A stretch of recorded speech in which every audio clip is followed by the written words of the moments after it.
Здравствуйте, в эфире программа «Трибуна», в студии Владимир Нестеров. И сегодня у нас в гостях Сергей Рыбаков, заместитель председателя Комитета Совета Федерации по науке, образованию и культуре, сенатор от Владимирской области. Сергей Евгеньевич, здравствуйте. Здравствуйте. Сергей Евгеньевич, в июне этого года во Владимире состоится крупный парламентский форум «Историко-культурное наследие России». Расскажите о нем подробнее, кто в нем принимает участие, какие секции ожидаются и что вы от него лично ожидаете от этого форума, каких результатов? Я сразу хочу сказать, что это не обычный региональный форум, это именно парламентский форум, который проводится под эгидой Совета Федерации. Сейчас он проводится раз в 2 года. Прошлый форум был в 2014 году, и именно с этого года он получил свою прописку во Владимире. Мне, конечно, это особенно приятно, потому что я представляю Владимирскую область. И особенность этого форума заключается в том, я бы так сказал, что он очень конкретный. То есть в отличие от, может быть, многих других таких вот публичных широких мероприятий, он основан на очень конкретной повестке дня. И самое главное, по итогам форума принимается совершенно конкретная резолюция с предложениями, которые нужно реализовывать. Вот, в частности, прошлый форум, он был посвящен проблеме исторических поселений. То есть общая шапка такая, единое название — это история культурного наследия, но каждый форум имеет собственное название. Вот прошлый был посвящен историческим поселениям, причем акцент был сделан на малых городах. По итогам был принят целый ряд решений, чему способствовало то, что было, конечно, очень много гостей. И отрадно то, что приезжали люди, ну, скажем так, сверху донизу, да, с земли, с регионов, с районов, с различных городов, приглашали, например, представителей всех малых исторических поселений. Было много предложений, и по итогам их, в общем-то, и были приняты серьезные изменения в законодательстве. Например, в 1973 законе, по сути дела, полностью сейчас заполнена лакуна, касающаяся исторических поселений. Тут дело в том, что раньше исторический город, историческое поселение, ну, это просто было такое красивое слово, и фактически никакой законодательной базы не было. Теперь есть понимание, что это, как это, какие документы должны разрабатываться, что может быть предметом охраны, и уже первые исторические поселения уже оформляются и получают свой необходимый статус. То есть вот эту проблему мы, в общем-то, решили с помощью прошлого форума. На этот раз форум будет посвящен такой интересной тематике, которая называется «Наследие, традиции, взгляд в будущее». И вот здесь, несмотря на такое, может быть, несколько широкое название, наследие, традиции, ценности, да, взгляд в будущее, речь идет о совершенно тоже конкретных вещах. Будет совершенно точно уже 3 секции, это как минимум 3 секции, да, которые посвящены будут, во-первых, конечно же, памятникам истории и архитектуры. Это всегда у нас ключевая тема нашего форума, и сколько эту тему не совершенствую, она по-прежнему нуждается в усовершенствовании. Ну, потому что очень сложная тема. Это же не просто культура, это стык и культуры, и науки, и искусства, и очень даже земных вещей, то есть градостроительства, архитектуры, земельных, имущественных вопросов. Поэтому закон 73 об охране культурного наследия, он очень сложный, он постоянно, конечно, меняется и должен успевать в ногу со временем. Вторая секция, она будет посвящена во многом книге. Это тоже такая интересная и важная тема. Для нашего форума это новация. Вот, к сожалению, как-то так получается, мне об этом приходилось, к сожалению, уже не раз говорить, книга выпадает сейчас из функционального поля наших государственных органов. Потому что есть Роспечать, есть поддержка, и, кстати, это ведомство очень много и хорошо работает на поддержку издания книг. Но это поддержка издательств. А вот именно работа с писателями, работа с писательскими союзами, скажем, проблема книгораспространения. Вот это те важные вещи, которые часто остаются неприкаянными. Пропаганда книги. Очень важный вопрос, потому что мы любим сетовать на то, что стали меньше читать, но надо что-то с этим делать, и это, конечно, неправильная тенденция. Ведь даже уж по большому счету не важно, бумажная книга, электронная, но читать меньше нельзя. Наша страна не должна терять вот это знамя самой читающей страны. Поэтому вот много-много очень вопросов. Следующая тема, которая, скажем так, прозвучит по-новому, это тема нематериального культурного наследия. Это очень... Давайте подробнее поговорим о нематериальном культурном наследии России. Вот что вообще подразумевается под этим термином и какие проблемы на сегодня существуют? А вот ситуация такова, что сам термин, он для нас очень новый. Дело в том, что в документах ЮНЕСКО, в международной практике он широко используется. У нас, ну, без сомнения, тоже используется, но, например, законодательная база отсутствует полностью. То есть мы, в общем-то, до конца пока еще не понимаем, что это такое, как с ним работать. Здесь нужна даже определенная исследовательская работа. Мы интуитивно, конечно, понимаем, что это такое. Это фольклор, это, значит, народные традиции, обычаи, обряды. Я так совершенно упрощенно, понятно объясняю. Да, народные промыслы, песни. да, естественно, не сами изделия изготовлены в ходе народных промыслов, а вот технологии изготовления, приемы, способы, да. Может быть, кухня. Да, абсолютно так. То есть, на самом деле, достаточно широкий список. Это все, что связано с воспроизводством народной культуры, по сути дела, и с народным творчеством в том числе. Понимаете, мы много об этом говорим. В принципе, в нашей стране, конечно, еще, кстати, с советских времен сделано в этом направлении очень много. И, может быть, мы, наверное, впереди действительно всей планеты по поддержке именно. Но вопрос заключается в том, что сейчас, конечно, новые реалии. Мы понимаем, что даже не из-за чьей-то злой воли, но в силу просто объективного развития цивилизации, развития общества, многие традиционные моменты, они уходят.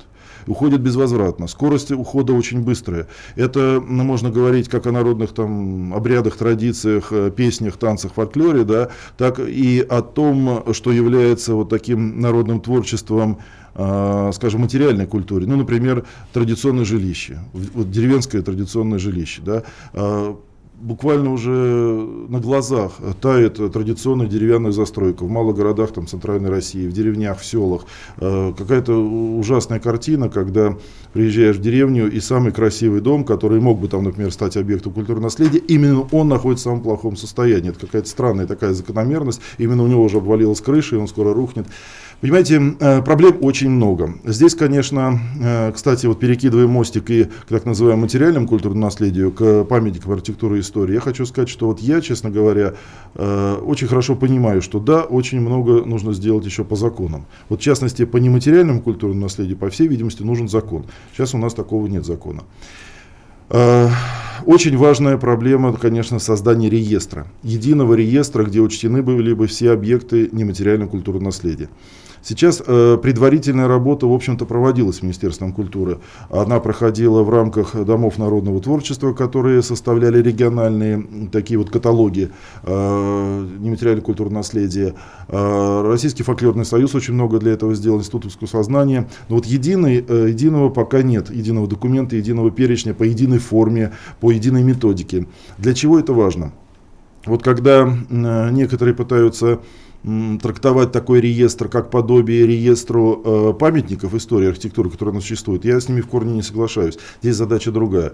По сути дела, вот мне кажется, самым удачным сравнением Красная книга. То есть мы должны составить некую красную книгу вот, объектов нематериального культурного наследия. То есть вот и так же, как в Красной книге есть градация, вот это, например, уже исчезло, это находится на грани исчезновения, это, значит, еще пока держится, но ему нужно срочно помочь, это вроде уже исправили, да, потому что ведь наша задача, понимаете, не просто записать и наслаждаться тем, что у нас вот в книге где-то там ноты записаны, ну, понятно, песня. конечно. Задача сохранить.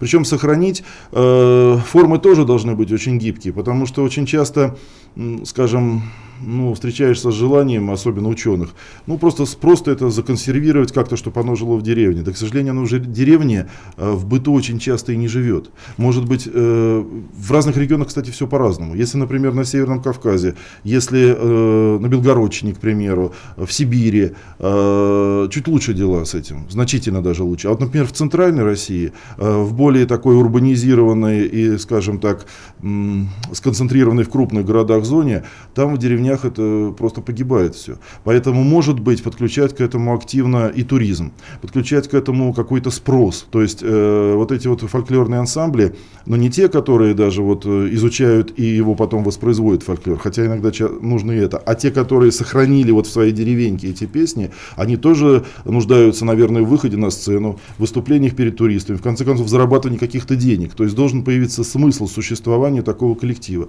Короче, это очень такая серьезная и кропотливая работа. И, безусловно, составление такого реестра, оно помогло бы нам обратить внимание на те точки, к которым нужно приложить усилия. Понимание с Министерством культуры достигнуто, я думаю, что мы будем сейчас двигаться в этом направлении, и очень серьезным этапом я бы надеялся увидеть вот как раз наш форум. наш форум, потому что по нематериальному культурному наследию, еще раз повторюсь, будет отдельная секция, будут приниматься отдельные решения. А будут ли, допустим, ставятся вопросы языковой сохранности? То есть у нас Россия огромная страна, огромное количество народов, в том числе и так называемых малых народов. Ну и есть языки, в которых там осталось буквально там носителей, считанные единицы. Вот будет ли подниматься этот вопрос? Безусловно, да. Понятно, что тема, она бескрайняя, как море. Это, скажем, и каждый из этих вопросов требует внимания. Про языки, ну, что тут сказать? Безусловно, мы же с точки зрения науки понимаем, что язык в одной из своих ипостасей, это же не только средство коммуникации, это культурный артефакт. Это создание, скажем, продукт культуры, да, продукт многолетнего труда, традиций конкретного народа. И, безусловно, эти языки должны не просто, скажем, фиксироваться, что они еще остались, они должны жить, они должны развиваться и так далее. Поэтому, безусловно, и этот вопрос тоже входит в нематериальное культурное наследие. Я вот хотел бы еще один вопрос затронуть, и где-то даже перекидывая мостик опять к памятникам истории и культуры, потому что проблема, мне кажется, общая и для нематериального наследия, и для материального. Вот мы сейчас говорили о законах, мы говорили о документах, мы говорили о политике Минкультуры, которая, например, в отношении памятников архитектуры, ну, она закономерно часто бывает оградительной, запретительной, значит, это нельзя сносить, это нужно сохранить там. Мы придумываем массу ограничений, которые все равно, к сожалению, находится огромное количество пользователей этих памятников, которые, ну, мягко говоря, не слушают это все и нарушают. И даже вплоть до уголовной ответственности. Мы знаем, что есть 243 статья Уголовного кодекса за снос зарегистрированного памятника, там прилагает ответственность, и это не останавливает. Мне кажется, здесь проблема, собственно, две. Вот первая проблема, даже, может быть, мне кажется, неправильное понимание этой темы, в том числе и во властных структурах, и даже где-то и в обществе. Потому что вот когда сам лично с этим сталкиваюсь, я просто соавтор нескольких законов с изменением в 73-й закон, как только занимаешься этой работой, сразу приходится встречать вот такую реакцию: ну вот вы опять пытаетесь воздвигнуть административный барьер для собственников, то есть вот есть там бизнесмены, частники, которые с радостью бы все разрушили, а вы мешаете, да, мешаете развиваться городу, мешаете развиваться бизнесу, понимаете, вот это сама постановка вопроса, ну когда мы ее наконец переделаем? Что значит административный барьер? Это национальное достояние, это попытка сохранить нашу самость, нашу идентичность, вообще нашу память и вообще наше все, понимаете? Что будет, если этого не останется? И вот эта мысль, к сожалению, она не привита еще значительной части населения, и я хочу сказать, что ситуация, она не улучшается в последнее время, она может даже несколько ухудшается. Понимаете, вот нет осознания того, что это наше общее дело, что это наше богатство, это наше достояние, а если мы берем города с культурным, с историческим потенциалом, то это вообще-то даже способ зарабатывания денег. Вот почему каждый бизнесмен, там, условно говоря, который хочет снести старое здание, значит, прекрасное и, предположим, являющееся объектом культурного наследия, построить вместо него новую коробку, которая ему удобнее, почему он не понимает, что если каждый так из них поступит, то в этот город просто потом больше никто не приедет. Но так далеко почему-то думать не хотят. Каждый думает только о своем кусочке земли, а в итоге, я вам так скажу, например, в исторических поселениях, а историческое поселение — это же ведь не только отдельный объект культурного наследия, это же прежде всего застройка общая, как мы ее называем обычно, фоновая, средовая застройка. Понимаете, вот там ситуация печальная. То есть, если еще памятники как-то удается сохранять, то фоновая застройка, вот эта средовая, исчезает, и так мы можем вообще исторические поселения-то потерять.